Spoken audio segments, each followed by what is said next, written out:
they're just like there's a bunch of stuff in the corner that's been there for probably like 2 years, and I don't. It's like probably some bills, some tax documents, I don't know. I mean, I'm really it somehow like it settles there and that's its new home and I can't Hmm. I'm completely unmotivated to deal with it. Although I love the idea. I would love to like have another bookshelf, have another like shelving system. Like let's actually organize and kind of know where our stuff is. But there's something you just like learn how to live with it and then like on the hierarchy of things to do, it just goes down, down, down. Totally. I feel like if it's in that corner, I think everyone has a corner or two, or in my case, I have three corners like that. But if like it's in that corner, it's the equivalent of out of sight, out of mind. Like the bills in that corner are suddenly like not due, even though they actually are. Or Totally. like for me, I put returns in that corner. Oh yeah, this is the stuff that I need to like send back to Amazon, and then whatever happens to it, God bless. But yeah, I don't. I think that that's just how we operate. Whenever like I have someone who comes in and helps clean the house every 2 weeks, and that's trying to tidy up so that Right. everything can get cleaned. And so my thing is I have one of those big like bags that you would take a reusable bag to the grocery store. And so all of the stuff, like the mail I need to sort through, just random knickknacks that I've like, taken out of my purse that I need to put away. I just throw everything into that bag and then that sits in the corner and then it just continues to grow and grow and grow until at some point I need to like literally go through it and see what all is in there. But yeah. One day we've got other things to do. We have things that we are loving. And I'm actually really excited about yours because I haven't seen the pictures yet. Oh, I have so many. But yeah, the thing that I'm loving right now, we had this cold front last week and all around the country, but including in Texas. And it's dog specifically. I was gonna say pets, but really it's dog specifically in winter clothing, which is like I know everyone talks about like baby clothes and how adorable they are, and absolutely they are, but I am going to say that there's something equally but differently special and adorable about dogs wearing sweaters and jackets. Like it is just so, so stinking cute. And like our dogs love wearing them. Like it's very cute to see how excited they get when we pull it out. They're just like, yeah, they love wearing it. And we have Lola wears a pink puffer jacket. So it's Oh like my we try goodness. like their outfits are cool. Like they're cool. She has like a little pink puffer jacket. Our Dash and Pablo wears this little he has a gray turtleneck sweater, so he looks like this distinguished little gentleman in it. That is And then, adorable. and then he has like a little winter coat he wears above it. So cute. I'm obsessed. Like I think that this is something like now when I have friends who have dogs, I feel like a really good gift for them if it's been a while since I've seen them, like instead of a bottle of wine or something else, like I'm gonna bring an outfit for their dog. People love dog owners specifically, of course, but I love to see a dog in an outfit. Especially like in New York, they have the Tompkins Square Park dog Halloween parade every year. And so those, I mean, obviously that's another scale, but like those outfits and the concepts are just so creative, so hilarious. But yeah, there's something really like I don't know what it is. Is it anthropomorph? I can't even pronounce it. You know when you're like assigning human values to an animal Yeah. and we don't really know what they feel, although there's all of this research and studies now about like dogs and cats specifically and how in tune with with humans they actually are. But yeah, there's just something about it and developing the personalities too, like with the turtleneck, like, oh, he's like professorial and like Harry Potter vibes or Exactly. whatever. Exactly. And yeah, obviously there's a functional aspect because it is cold and they do need although I learned um Juan told me recently that dogs don't feel as cold, I think, on their butts or like certain parts of their body don't feel the cold the same way that I guess humans do. But I mean, you'll see them shaking. Like they obviously need something Yeah. to keep them warm. Yeah, I mean, there's so much. We did enter them into a dog Halloween costume contest Oh my last year. gosh, what were they? Um, they were a hot dog and a hamburger, and they were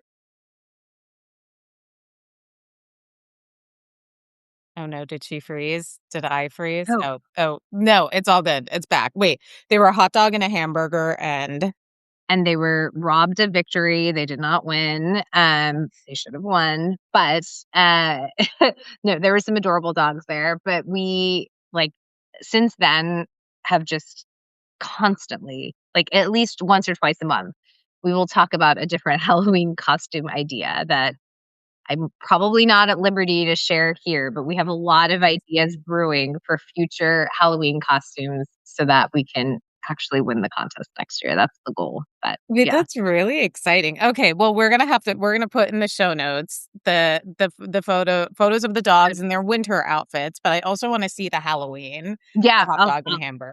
we'll get a Halloween costume one up there too. It's yeah. And if anyone sees it and has ideas of Halloween, the thing with our dogs is really fun is they are small dogs, but Lola is very round. She's a Boston Frenchie mix, so she's very round, and Pablo is a dash.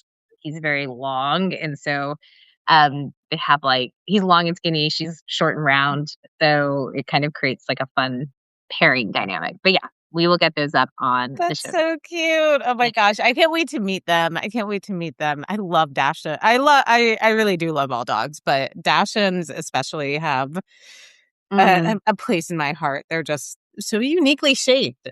there's they're very very uniquely shaped. Yeah. But tell me what you are loving. So what I am loving, and I'm still working out this concept, actually talking it through with you is gonna sort of help crystallize it. But last Friday night, I went to a new restaurant pretty close to me in Los Angeles called Bar Etoile. Hopefully, I'm pronouncing it correctly.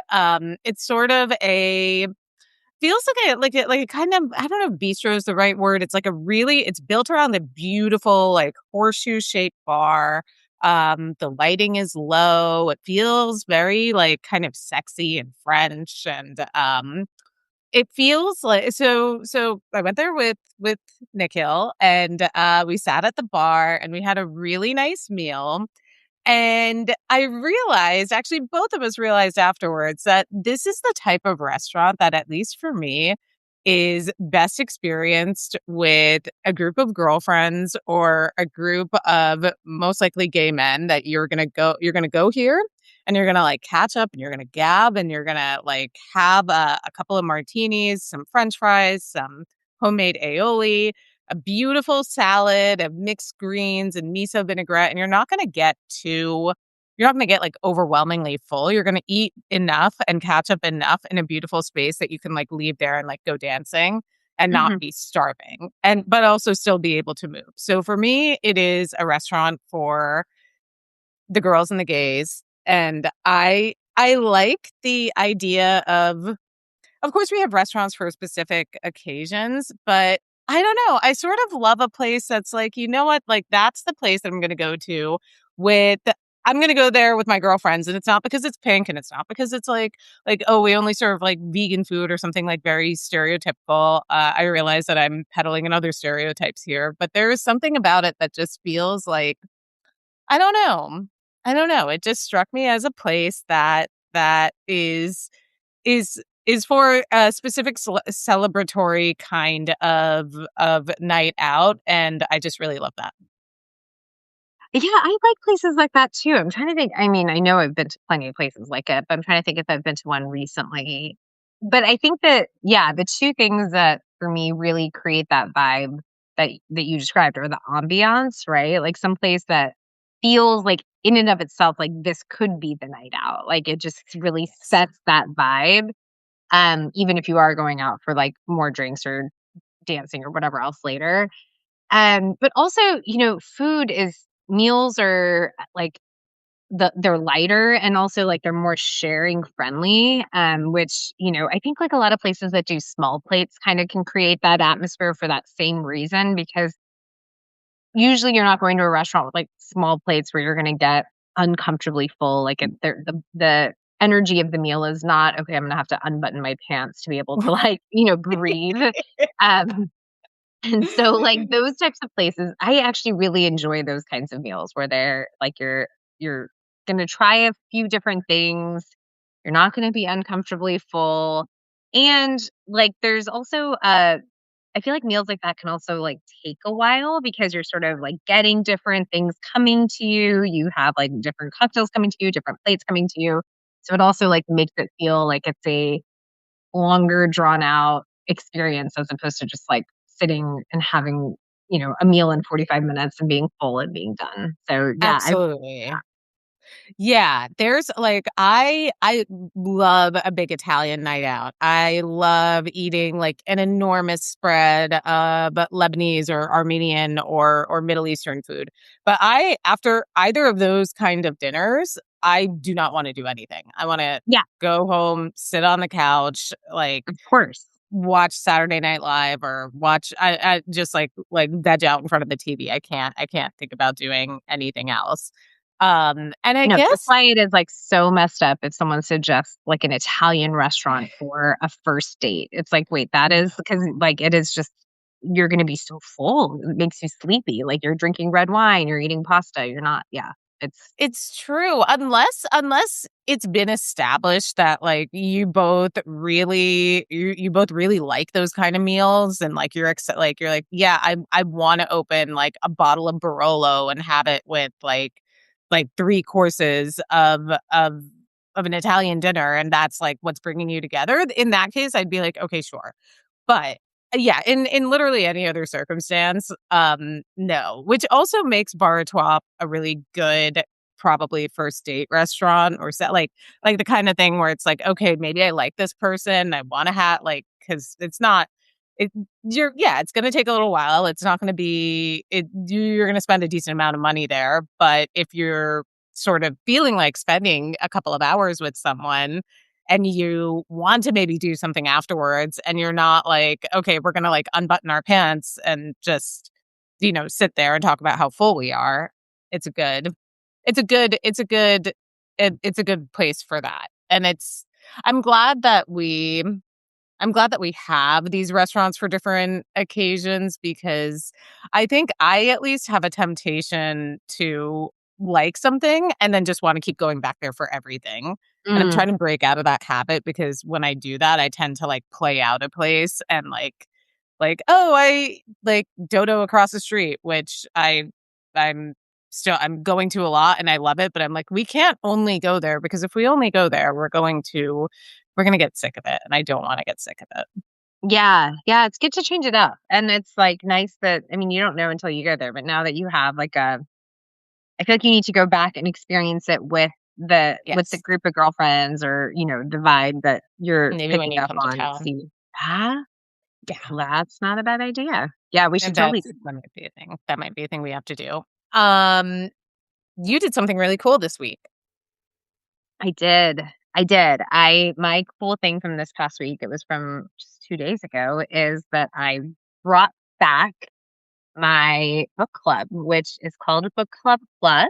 If you are in Houston or if you just want book recommendations, you can follow us on Instagram.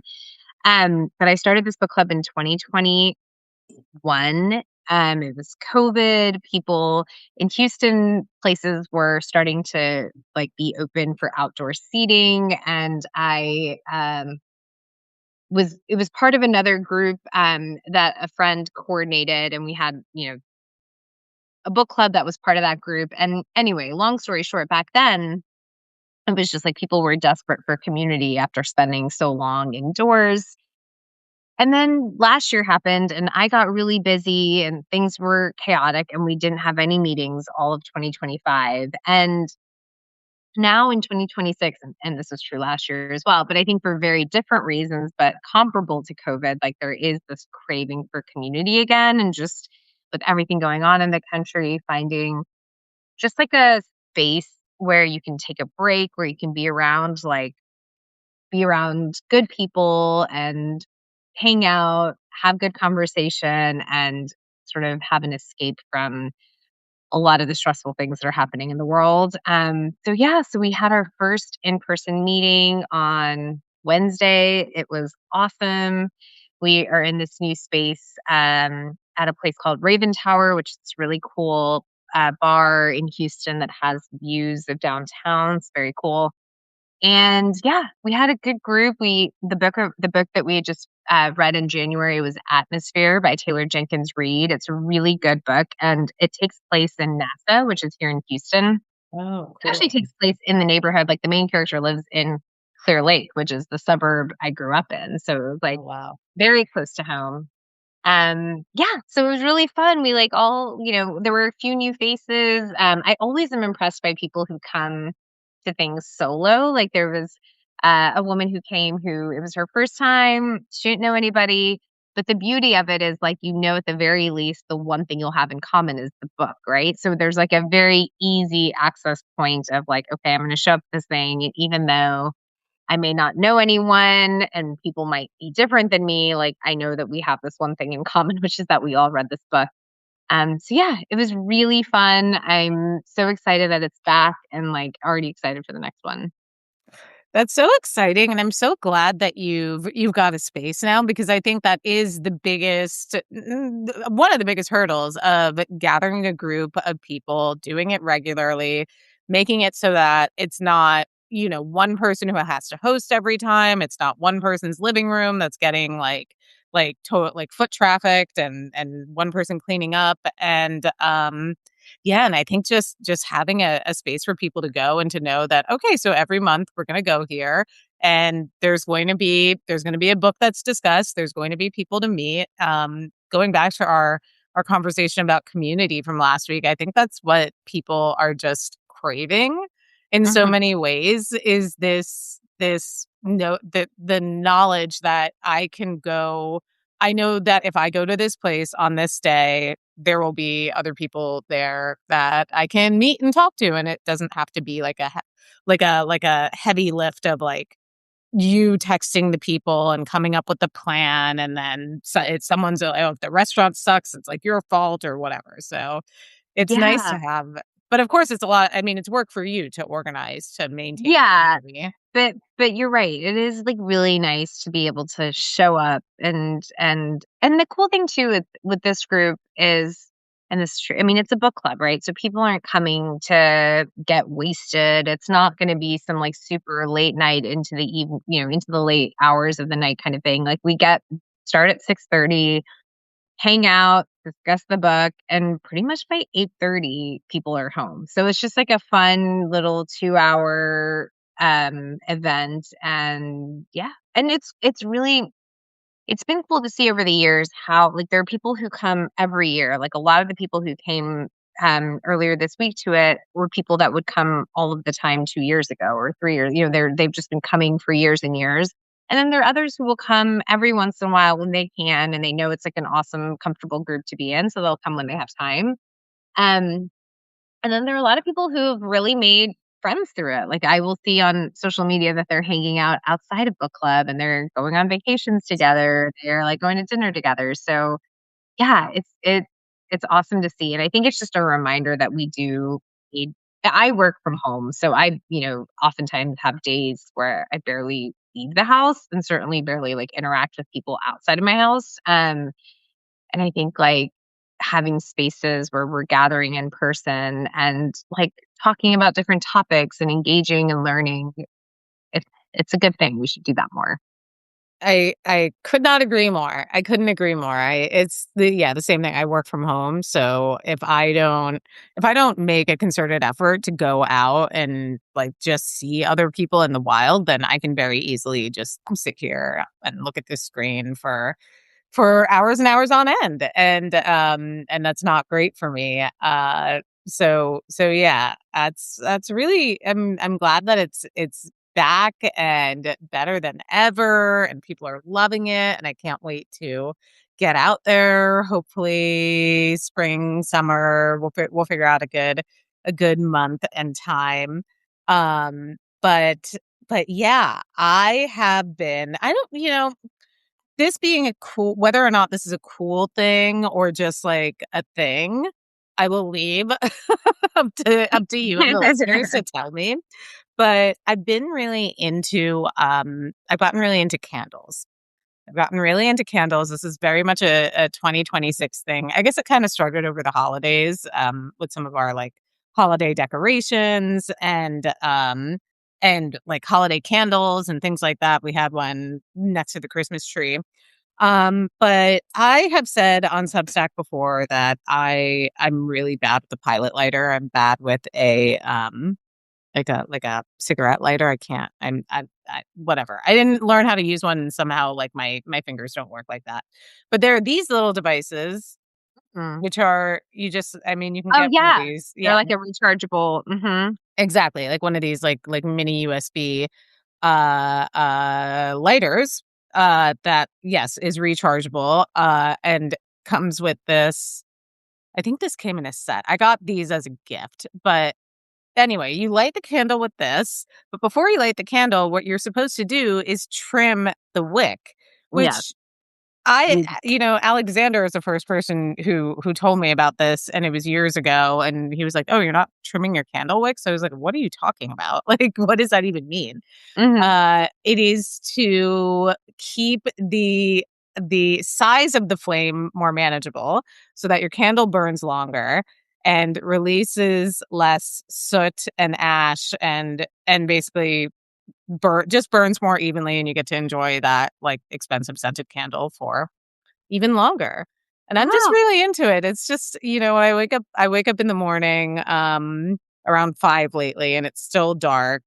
And I'll come down here and there's a candle in against my window, and I'll light that and then journal. And as I'm saying it, I'm like, oh my God, you're one of these people. I like want to throw up. But it really is nice. It's really nice. It feels like a very spa, mindful type ritual that it starts things off on the right note.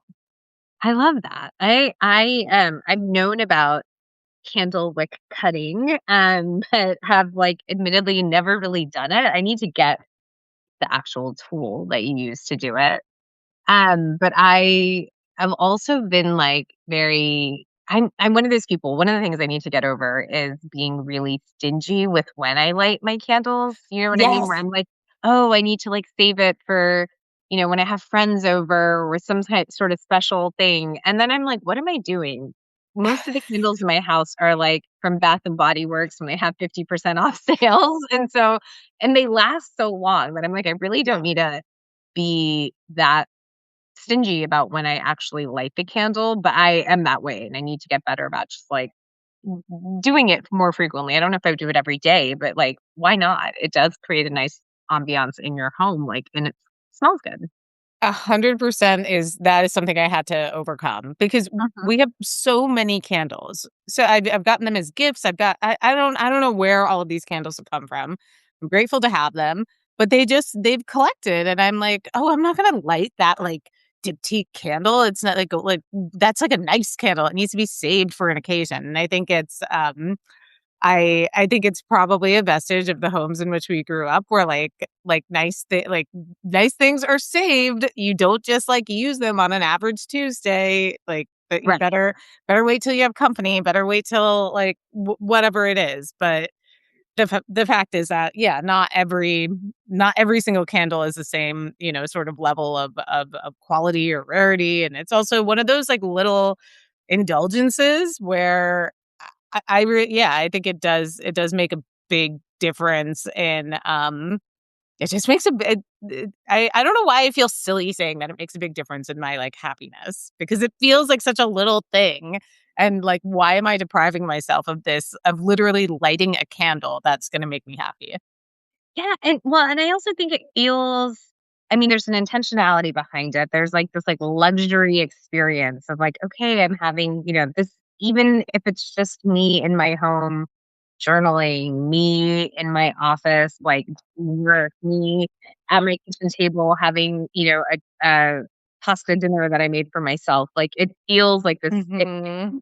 like, feel like more of an experience. And I actually think in some ways you probably appreciate it more in that respect than you would if you were like, let me save it for a big party when I have 50, not 50, like 15 people in my home and I'm busy, hosting and asking people how they're doing, having conversations where the scent becomes very much like lower on the totem pole of things you're going to notice and pay attention to and appreciate versus, yeah, in these moments. And I think, we do it with candles, perfume. I'm like, I only use perfume if I'm going out, but then I'm, Mhm. oh, Same. like, I kind of want to smell good for myself. So I don't like, why do I like want to, why do I only need to use it if like the public is smelling me? Um, I have yeah, a Sol de Janeiro body spray that I use as, like, my, like, home your perfume. home perfume. Yeah. Yes, totally. Yeah. Like, this is just, like, when you're just gonna be at home, like, this is, like, average stuff, which is it's also it smells really good, but yeah, it feels very I Bath& and Body Worksy. Yeah, I used to have an old, like, what was it? Like, this is years ago, but, like, a Victoria's Secret body splash that was, like, that got demoted from being my home perfume and became my gym perfume. So it was Wait, you like, have a okay, gym perfume? well, that's what this was many years ago, but it was like, I didn't wanna throw it away, and I was like, "Well, when am I gonna use this?" I'm like, "Well, I guess if I ever, like, am going to the gym, like, and I wanna put on a spray that, There you like, go. I don't know, is immediately gonna go away when I start sweating." This is it. You But put on before you would put on perfume before going to the gym? it was just at this point, I think I just needed to get rid of it. So I was like, it's not I don't know that we can call the old Victoria's Secret body Yeah. splash a perfume. It doesn't it's more like the equivalent of I don't even know what, like water, flavored water that is spraying on my body. But yes, It's I would yeah.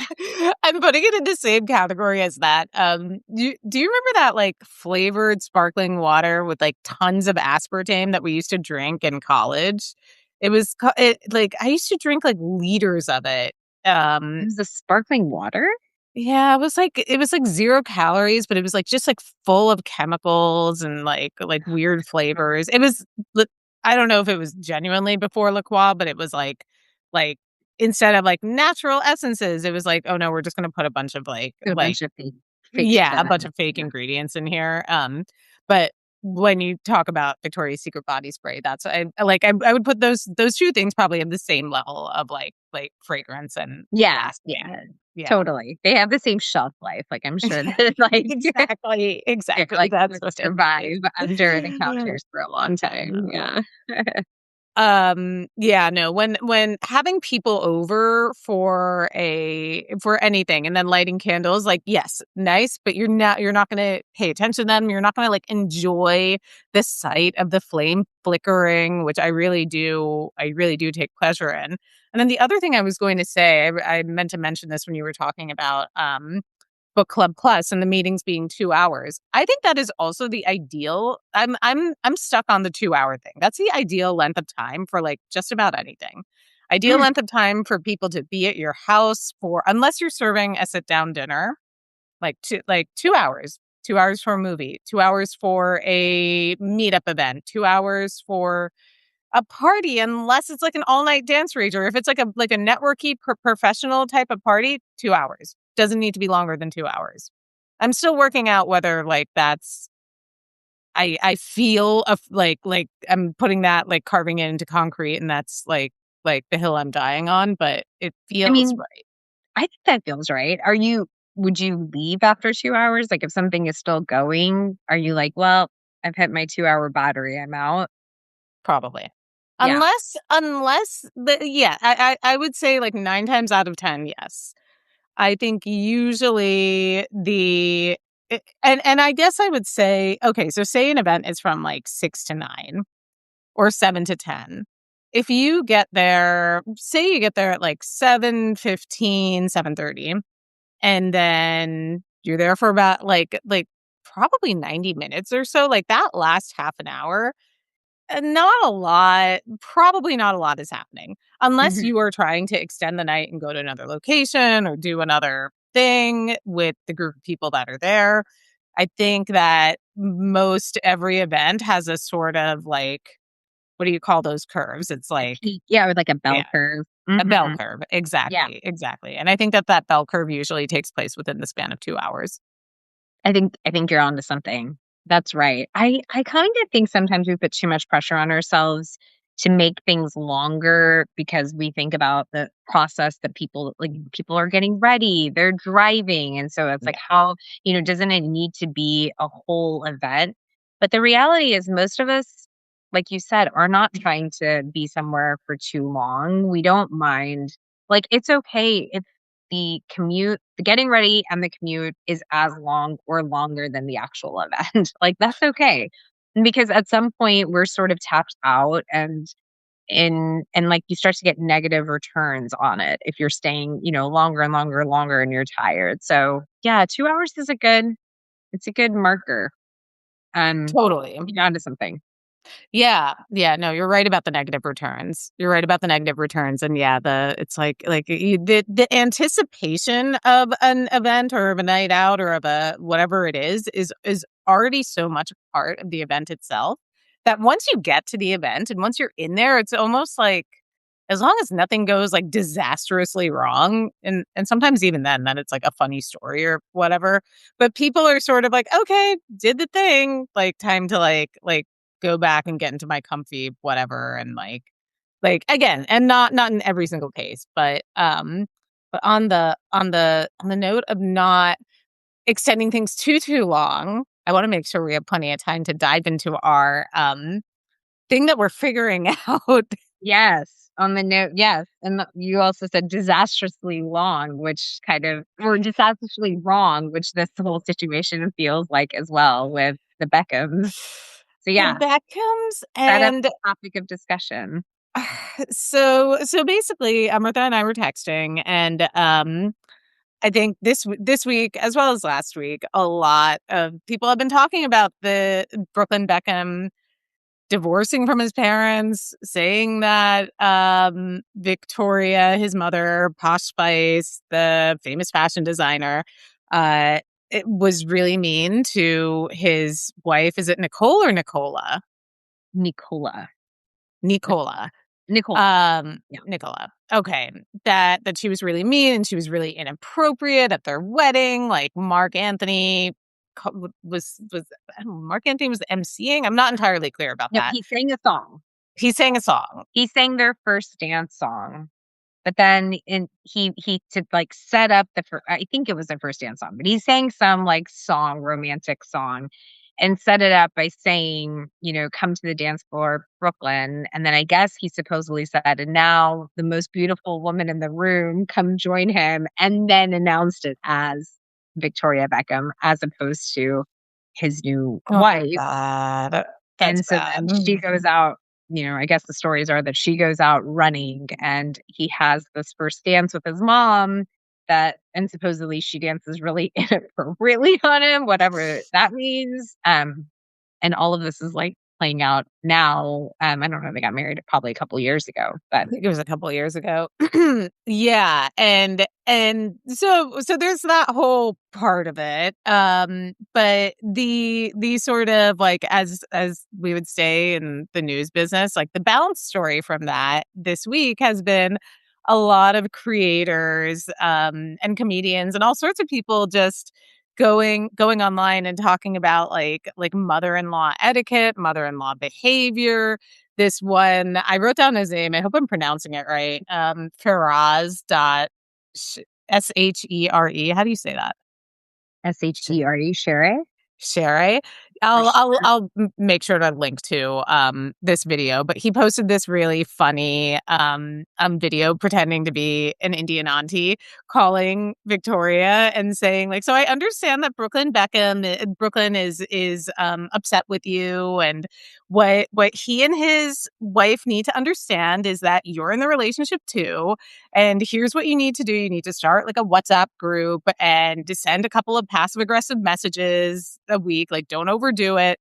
give Nicola the recipe for his favorite chicken, but leave out some ingredients because you don't want it to be as good as yours. That way, Brooklyn's always going to come back to you. And it was so funny and so like I no mother. I've like had a mother-in-law like that. I do not Not anymore, your present, thankfully. yeah, I was gonna say not current. Yeah, yeah, no, my mother-in-law is absolutely is wonderful. Bina is a treasure and a delight, and I'm very grateful and lucky to have her in my life. But and not just we've mothers and fathers of significant others. What I've been wondering is what is the ideal relationship with these people? Like, what relationship do we want? Because there was another creator who was he has this series on Instagram that's like the rich mother-in-law that we all deserve. Mm. Who and he's Indian and he kind of dresses in drag and it's like, oh, Beatty, you have to work late. Don't worry at all. Like your whatever his name is, Kishore can like make his own food. Oh, you want to go out with your friends? Of course you do. Like let him just like sit in bed. Like he doesn't need you to entertain him. Basically like the opposite of what a traditional mother-in-law would do. But yeah, I don't know. I don't know what is the ideal relationship? I What mean, is the ideal relationship? I think it really I think there are lots of aspects of the relationship that are different, like, for our generation than maybe they were for prior generations. I mean, one thing, especially for those of us, like, who are the children of immigrants, like, our parents did not live in the same country as their in-laws, right? And so in that respect, and it was before there was technology for them to even like communicate regularly. It didn't mean there were lots of fraught relationships still, but the amount of interaction was significantly less because it would really only be like growing up, when my grandmother would visit the US, which was every couple of years, and then when we would visit India, which similarly could be every couple of years, there wasn't nearly as much like daily interaction. Right. But I think, now another thing that I've seen, like, with a lot of our friends is that they live like, a lot of our friends rely on, not rely on, but have had their parents or their in-laws help with childcare. And I found that a lot of our friends or just a lot of people we know, even if not our mutual friends, but just, like, a lot of people we know once they've had children have oftentimes moved to, uh, back home, whether it's to their home, to their partner's home, like, to be closer to a set of grandparents. And so I feel like then they're interacting with in-laws so much more than maybe would have been the case, like, for prior generations, like, certainly interacting with Yeah. their in-laws more than my mom did with hers. Um, and so that's kind of interesting because it's like, what does that look like? Like, are we friends? Right. Are we mother-child? A lot of it also depends on the dynamic between, like your husband and his mom and, like, how what is their dynamic like? So, yeah, an ideal I don't know if there's an ideal. I mean, to me, like, obviously, no drama is a bare minimum. I mean, like, Yes. having a situation where there isn't tension, where there's generally, like, supportive, rooted in love kind of communication is ideal. But I don't know that I'm necessarily in the camp of like needing to be best friends. Like that feels like a little unnecessary, but I don't know. Yeah, I'm with you. I don't think best friends is realistic necessarily. And I also think that it's like many relationships, one of those things that has seasons. Like when you're first dating someone, you want to generally people want to make a good impression on their parents and want to, show themselves to be like upstanding individuals who the parents can feel like, "Oh, I'm glad that my child is with this person." Mhm. And then as things go on, there are being in a family is difficult enough. combining families is a whole other thing. And there are always going to be points of tension. But when you say add children to the mix, or if if a parent, or if a child is just needing more help and needing more sort of family guidance, intervention, you are seeing each other in this different kind of light, then I mean, yeah, I can totally envision how it goes from being like, okay, I want to impress my mother-in-law and my father-in-law, to being like, now we're on a more of an even playing field. Now I need them. I need them for childcare. I need them to watch my dogs, or I need them for advice on an issue that, like with my job or with my home or who knows what.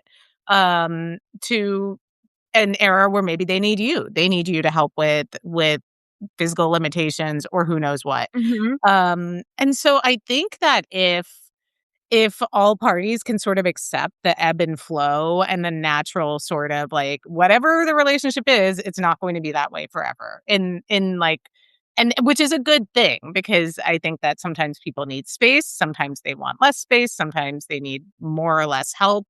Um and when everyone is sort of willing to acknowledge that, and give each other space, and just like be in communication, then that is great. I feel like what's happening with I what's interesting about the Beckham situation is that you've got two families who have enormous amounts of wealth. One has a lot more sort of cultural cachet, the Beckhams, than I don't think a lot of people know who the Peltzes are, but they're like deliriously wealthy. And when you take sort of money out, like Brooklyn doesn't need his parents for money. He doesn't seem to need them for clout. He doesn't really like, maybe he doesn't really seem to need them for anything right now. And then who knows who behaved how to whom. But if what he's saying actually happened, and it's like, you made me feel weird and you pissed off my wife, and I don't really want to, like, why am I dealing with this? You can kind of understand how it, like, a child would say, like, okay, I'm putting some distance between us because this is toxic and I don't want you interfering. Yeah, well, and I think there's also I've been hearing sort of reading, hearing, watching on social media, but also this idea I think he talks about this in that Instagram post that he did about, like, all they care about is their brand, and this idea that they're very calculated about their image.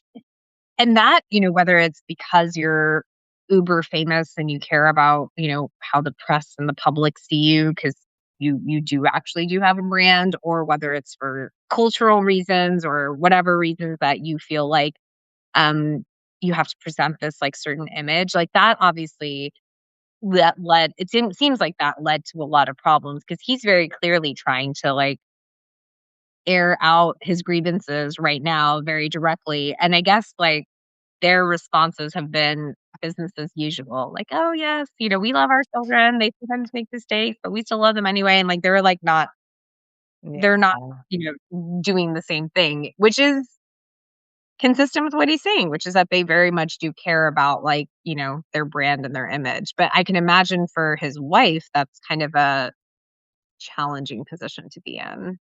It is. It is. It's also going back to the thing that we talked about last week about the, like, don't apologize, don't explain, which I looked it up, and I think it might be never complain, never explain. I'll link to this too, because it comes from like the 1800s, but it seems like that's a philosophy that the Beckhams are also abiding by. It's like, okay, well, Mhm. we're not going to apologize for.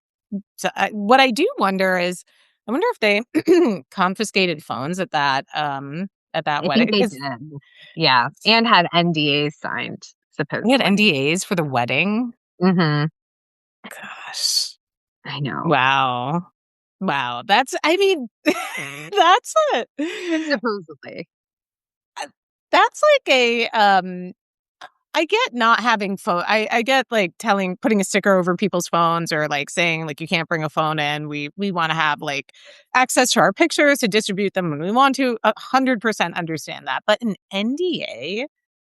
Yeah. for like a day of joy is really wild to me. I mean, That's it's really wild. and I don't know who's like which side or maybe both like the insistent on that, but yeah, I guess it's also just like a sign that it's kind of weird to think that you don't trust the people that you're inviting to your Yeah. wedding. Like, but I guess again, the struggles of being that rich and famous. I guess it does kind of warp your sort of sense of propriety and and yeah, I'm gonna look that up now because I do wonder who if it did happen, like who decided that those were going to be issued and how you like go about enforcing that. I guess if someone at this point went to the press and was like, here's what actually happened, although I didn't have a phone to like I don't have any proof. Right. I So mean, I think yeah. someone did. I think like the DJ or somebody did start saying, like, he confirmed that actually the whole Mark Anthony thing did actually happen. So I don't know what happened to his NDA, or maybe that's also a lie. Maybe there weren't NDAs, um, but yeah, I don't know. I feel I can imagine just from like a sheer status, like, in terms of success, in terms of all of the things, like someone like Victoria Beckham would be an incredibly intimidating, woman to have as a mother-in-law. But I feel like, yeah, I don't know. Some of it feels like the problems of the rich and famous, but it is an interesting thing to think about. It's just like, what are we expecting here? Like, are we expecting something to be super like close and like, Yeah. or can we just have like a more it's also a weird dynamic, right? Like it's like, like you're marrying into a new family. And, if you think Mhm. about family and how much of family is like history, it's a very weird dynamic to like suddenly be like, okay, now this is your family too, even though you barely spent time with them.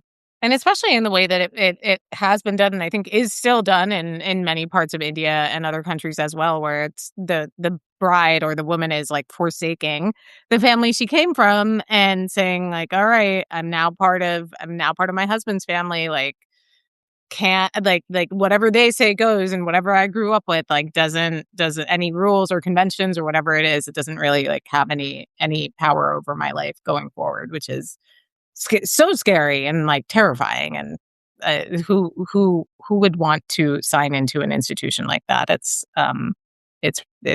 wild.